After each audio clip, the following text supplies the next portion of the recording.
Veremos agora da obra do Norberto Bobbio, A Era dos Direitos, relativamente à primeira parte, o item 3, A Era dos Direitos, ou seja, a obra intitulada A Era dos Direitos, e o item da primeira parte que nós veremos também é intitulado A Era dos Direitos.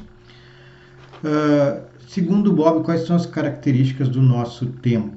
Em um debate que ele travou, né, em uma conversa, ele afirma, foi comentado, enfim, o aumento incontrolado da população, o aumento da degradação ambiental, o aumento do poder, né, destrutivo do armamento, né, essa corrida desenfreada pelo armamento e por armas de destruição em massa, né. Mas o Bobbio diz que mesmo diante dessas situações ele vê um sinal positivo, que é um crescente debate entre políticos, homens da cultura, diversas assembleias internacionais, seminários, né, discutindo o problema do reconhecimento do ser humano, dos direitos do ser humano, dos direitos do homem, né? E esse problema do reconhecimento, ele traz nesse item, que surge no início da Era Moderna, né?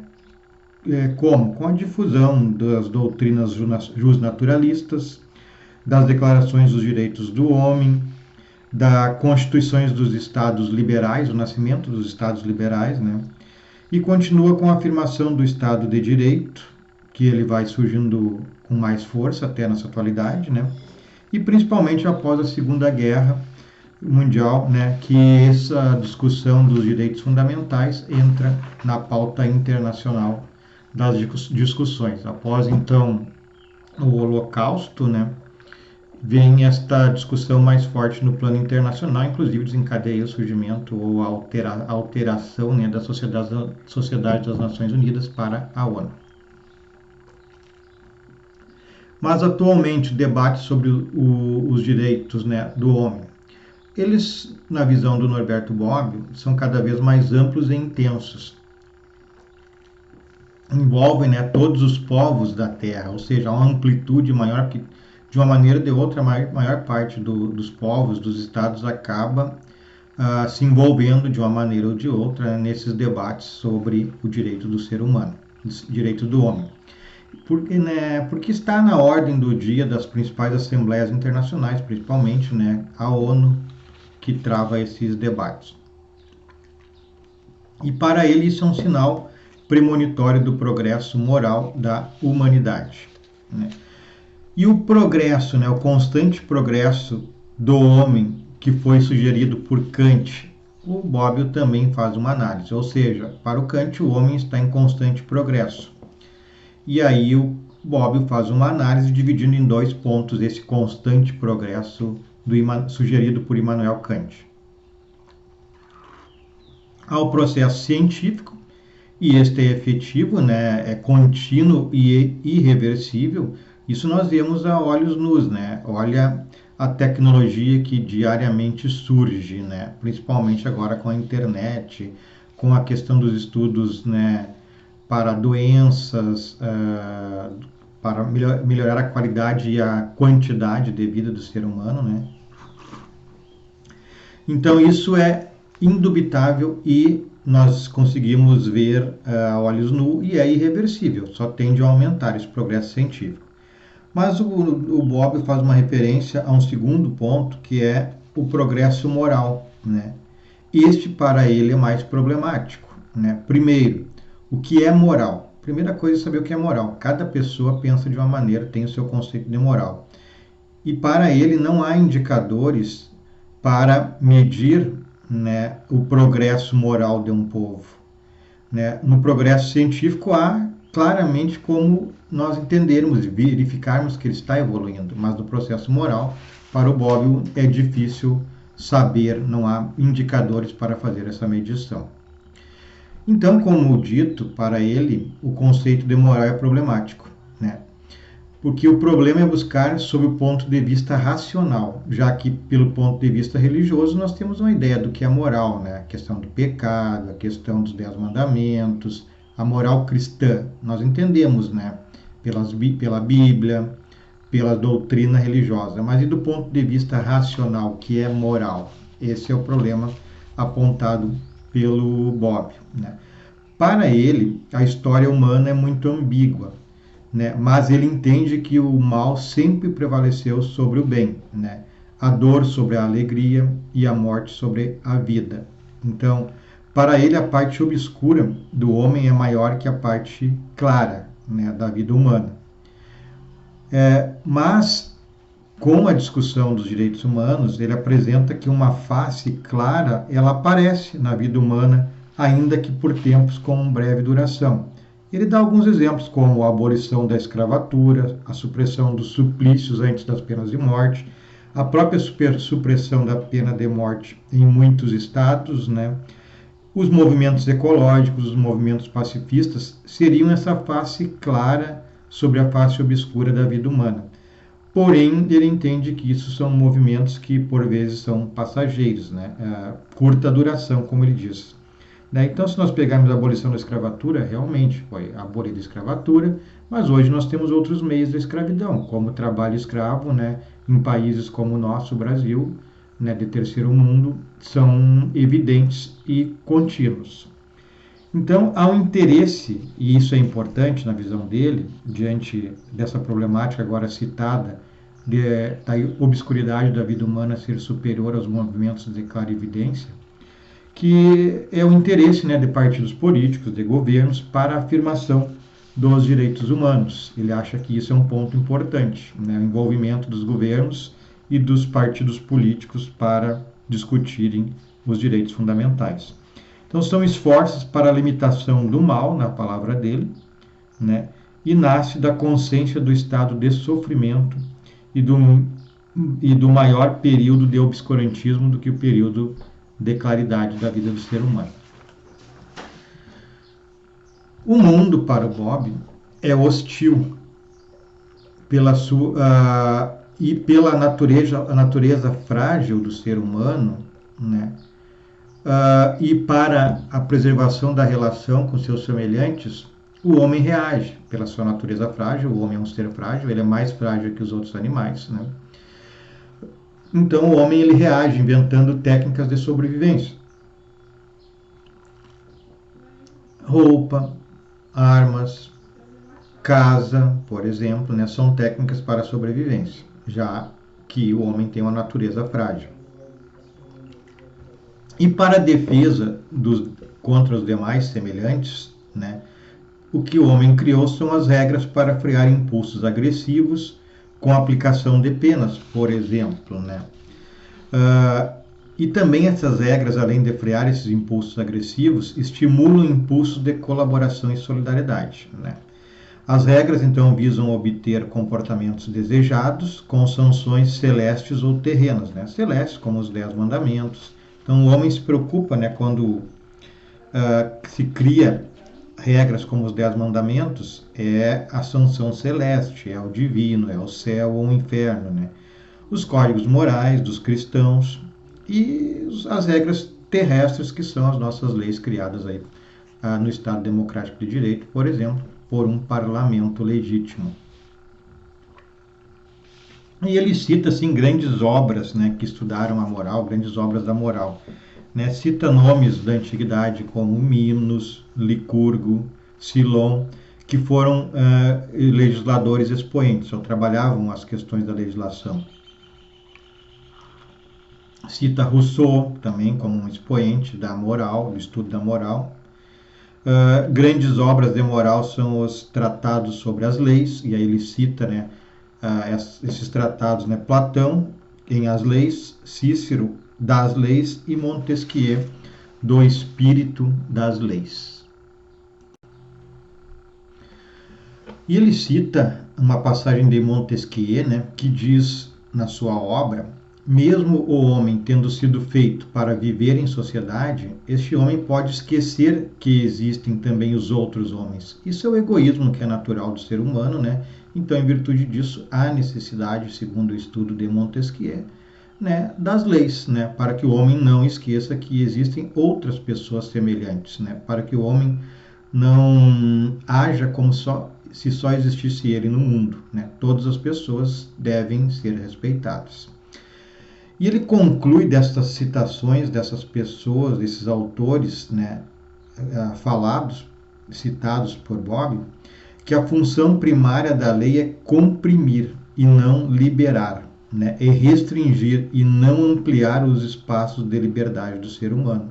Ou seja, né, dá para a gente concluir que a conclusão, né, que a lei existe, então, para restringir um pouco a liberdade, porque se todos tiverem liberdade em excesso, né, todos puderem fazer o que bem entenderem, nós teremos um Estado hobbesiano de todos contra todos, e aí não funcionará. Para ele, sob o ponto de vista dos primórdios, a moral era mais olhada pelos deveres do que pelos direitos. Ou seja, o homem seria adequadamente moral, estaria inserido no conceito de moral, olhando seus deveres, criando-se deveres para os homens e não direitos, né? Pois a moral é observada pelo ângulo da sociedade, ou era observada pelo ângulo do corpo social, e menos pelo ângulo do indivíduo. Então, se a moral era observada como algo coletivo, né, eram deveres para se viver eram implementados deveres, né, para se viver em coletividade, e menos implementados os direitos do indivíduo, porque o direito do indivíduo pode se contrapor, né, ao bem social. É uma possibilidade. Então, por isso, a moral do estudo antigo era mais observada, então, pelos deveres para viver em sociedade do que direitos individuais. A ideia era proteger a sociedade. Mas, para passar dos deveres para o Código de Direitos, né, então surge, né, a ideia de se passar apenas de observância de deveres para viver em sociedade, né, para o Código de Direitos, as leis, os direitos do ser humano, né. O problema da moral também devia ser considerado do ponto de vista individual. Deveria ocorrer uma revolução. Então, para ocorrer essa mudança da ideia de deveres, mais deveres e menos direitos, porque se pregava a moral social, né, deveria então ser considerado uma moral individual. Aí sim poderia passar para uma ideia de busca de direitos individuais e não apenas de direitos coletivos. E ele cita, né, como exemplo a relação que existiu entre governantes e governados, que existiu e a relação que existe, né, sob o ponto de vista moral. Ela pode então ser considerada, esta relação, né, pode ser considerada de um ou de outro ângulo, né, social ou individual. Durante séculos predominou o ângulo dos governantes, né, que era uma ideia de sociedade. Então, os governantes, eles se preocupavam apenas em declarar guerra ou paz, em um bom ou um mau governo, em como se fazer leis para o corpo social, em como se nomear ministros, por exemplo, né? Então, o indivíduo era um objeto do poder, né? A política, então, fala mais de seus deveres do que seus direitos. Por exemplo, obedecer às leis. Mas, sob o ponto de vista do novo ponto de vista, a relação entre governantes e governados, ela se modifica. E o Bob chama de a grande reviravolta. E ele indica que essa grande reviravolta iniciou no Ocidente, com a concepção cristã que todos os homens são irmãos, né? Então, a doutrina filosófica fez do indivíduo e não do corpo social o ponto de partida do conceito de moral e jurídico. Foi então o justnaturalismo. Então ele quer dizer que o justnaturalismo foi uma doutrina filosófica que fez do indivíduo e não do corpo social o ponto de partida para esse estudo do que é a moral. Então ela sai ali, como nós vimos, da moral coletiva, de que o governo era um fim em si mesmo, que os estados eram um fim em si mesmo, e as pessoas teriam deveres apenas, passa para o estudo, né, com o justnaturalismo, de uma ideia da moral individual que poderá trazer direitos ao ser humano. Então, o justnaturalismo, no entendimento de Bob, é o que seculariza a ética cristã, né? Então, ela deixa de ser apenas uma ética dos cristãos e passa a ser uma ética do ser humano. Fica secularizada, né? E aí o Hobbes, então, com essa ideia, ele diz que o homem vive no estado de natureza, uns contra os outros. E na Revolução Francesa, então, há uma inversão, né, na relação entre indivíduos e o Estado. Então, nós falamos até aqui que o Bobbio afirmava que existia uma relação entre Estado, entre governantes e governados, e essa relação era pró-governantes. A ideia era algumas pessoas governarem, tomarem todas as decisões em vista da existência e preservação do Estado. Mas com a Revolução Francesa de 1789, então, há uma inversão na relação entre indivíduo e Estado, né? O artigo 2º, né, da Declaração da Revolução Francesa, né, determina que a conservação dos direitos naturais e imprescritíveis do homem é o objetivo de toda associação política. Então, essa declaração diz que os direitos naturais são imprescritíveis e esses direitos são o objetivo de todas as associações políticas. Ou seja, o próprio Estado é uma associação política que tem que observar os direitos de imprescritibilidade dos direitos naturais, né, do homem, e o objetivo do Estado vai ser preservar esses direitos. Então há uma reviravolta, como diz o Bobbio, da relação entre governantes e governados. Sai a ideia de apenas atender aos anseios dos governantes, ignorando os governados, e entra a ideia dos direitos dos governados. E aí nós poderemos incluir, né, a participação política do governado, a participação que a Constituição Federal do Brasil, por exemplo, atribui ao governado, né, com consultas, né, nós temos plebiscito, referendo, lei de iniciativa popular, pedidos de informação. Então isso é ser eleito, né, e eleger são possibilidades de participação, então, da ideia do governado sobre o governante. E aí nesta inversão da relação entre indivíduo e Estado, também há uma inversão na tradicional relação entre direito e dever. Ou seja, nessa inversão da relação, né, que já deixa de existir, né, que a ideia era sempre preservar os governantes, o governador, quem governava, e passa a surgir direitos dos governados, então também modifica essa relação de direito e dever. Porque antes o homem tinha deveres morais, por exemplo, e jurídicos. Mas aí, com essa inversão, né, em que o homem passa a participar, a ser um governado, né, participante do governo, ele passa a buscar direitos, né, e o Estado passa a ter deveres. Então há uma inversão. Antes o Estado tinha direitos e o homem deveres para preservar esse Estado. Agora o Estado passa a ter deveres para com o homem, né, e o homem passa a ter direitos contra o Estado, por exemplo. Com isso, né, nós podemos dizer, conforme os estudos de Bobbio, que atualmente o estado da sociedade deve partir para compreender os direitos dos homens. Então, o estado social, a sociedade em si, mas principalmente o estado, deve nascer com a ideia, ele deve existir com a ideia, o estado deve existir com a ideia de que os homens têm direitos e não apenas deveres com relação ao estado. E o Estado é freado, tem deveres que estão previstos na Constituição do Estado Democrático de Direito. Então, aquele individualismo ontológico, né, a autonomia de cada indivíduo em relação aos outros, né, que são iguais em dignidade, cada um tem a sua dignidade, mas todos têm direito a uma dignidade. Então, é um individualismo ontológico, individualismo do ser humano, uma autonomia que cada indivíduo tem em relação aos outros. Então não é mais apenas um corpo social, é um corpo que existem homens individuais, né? E são iguais em dignidade. E temos também o individualismo ético, né? Todo indivíduo é uma pessoa moral. Então sai aquela moral coletiva que nós vimos no início da nossa fala e entra uma moral individual. Cada ser humano tem os seus conceitos de moral. Isso pode ser um problema também, mas vamos lá. Então se trata do individualismo, que é a base filosófica da democracia, né?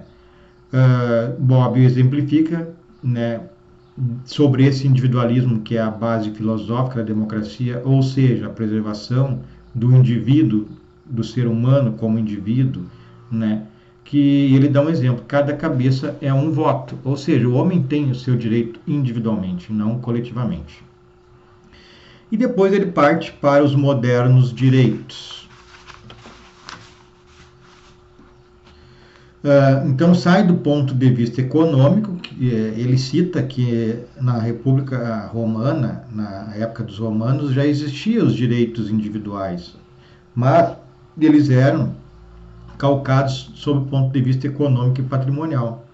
Então isso deixa de existir, ou apenas isso deixa de existir, e na modernidade, na busca moderna pelos direitos e sustentação do ser humano, ingressa então a relação com o Estado. O homem passa a se relacionar com o Estado, né? Os chamados direitos públicos subjetivos na concepção de Bobbio. O Estado, então, despótico, o homem só tem deveres. No Estado de Direito, o homem tem direitos privados e o homem tem direitos públicos. É o Estado dos cidadãos. Então, repetindo, no Estado despótico, Bobbio diz que o homem somente tem deveres. No Estado de Direito, o homem tem direitos privados, tem direitos públicos, é o chamado Estado dos cidadãos. Cidadão é aquele que pode participar da administração do Estado na moderna concepção jurídica, né, pessoal? Desde os séculos 17 e 18, passam-se a busca desses direitos. A Revolução Francesa é o principal documento, talvez seja o principal documento, né? Existem outros, claro, mas ela é um documento bem expoente, né? Que é de 1789, então finalzinho do século XVIII. Então, entre o século XVII e XVIII, surgem alguns direitos, vão aumentando os direitos individuais do ser humano, né?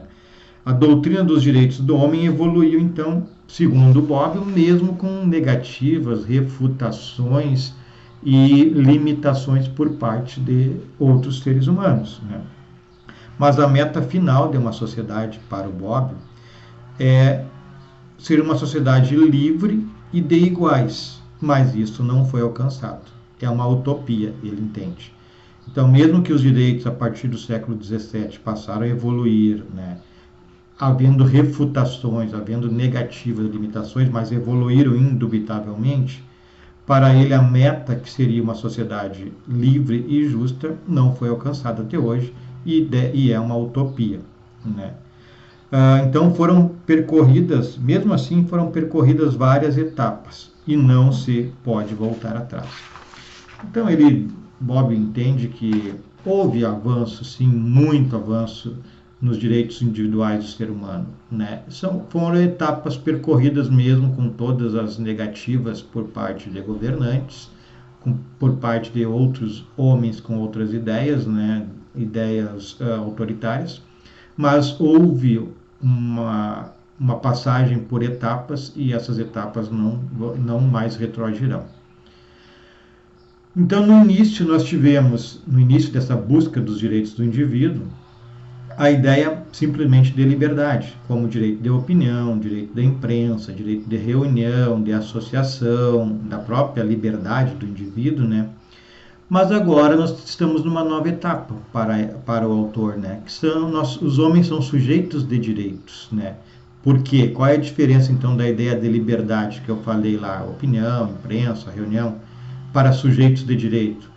É a tutela da imagem. Olha a evolução. Nós partimos da ideia de poder opinar, da imprensa livre, da ideia de poder se reunir, de poder se associar, para atualmente uma ideia de cuidar a imagem da pessoa, né? Cuidar a privacidade da pessoa, né? A tutela da imagem, a tutela da privacidade, né? Então passa do homem, deixa de ser apenas um homem para ser um cidadão. A atual sistemática dos direitos individuais. Também temos, no entendimento do autor, reconhecimentos, né, das especificidades do homem. né? Direitos das mulheres seria uma categoria de gênero, então há inúmeros direitos reconhecidos das mulheres, como direito ao voto, direito a um tratamento igualitário ao homem, né? A lei, no Brasil, a Lei Maria da Penha, um direito foi reconhecido para um tratamento igual à política pública positiva, né, pessoal? Isso é uma categoria que ele abarca como gênero. Uma segunda categoria de direitos que ele traz, modernos, né, é fases da vida, direitos do idoso, direito da infância. Uma terceira categoria, estados normais e excepcionais, como ele traz os direitos dos doentes, como os deficientes. Então, esses são exemplos, ele traz outras categorias ainda na sua obra, né? E isso que ele fala, o reconhecimento das especificidades do homem, atribuindo categorias como gênero, fases da vida, estados normais e excepcionais, ele cita diversos documentos internacionais aprovados nos últimos anos. Eu cito aqui 2 ou 3 apenas, né? Como a Declaração das Crianças de 1959, a Declaração sobre a Eliminação da Discriminação à Mulher de 1967 e a Declaração dos Idosos, né, aprovada pela Assembleia de Viena de 1982. E para o futuro, o que o Bobbio prega? Então, nós fizemos um estudo aqui do passado, dos direitos do homem, a busca pelos direitos do passado, a atualidade do sistema dos direitos do homem, o que está acontecendo atualmente, mas para o futuro, o que ele prega? Ele vê a busca do direito à vida, né, pela ameaça, pelo crescimento das armas destrutivas, né? Ele vê, e também eu poderia citar aqui, ele não citou, mas eu posso citar, até porque ele fala durante a obra, quando se busca o direito à vida pelo crescimento das armas de destruição em massa, nós temos a questão da degradação ambiental, né, que se prevê uma catástrofe para o futuro, então também estaria a busca de um ambiente equilibrado, de uma corrida armamentista equilibrada, né, como um direito à vida. E ele vê novos direitos, né?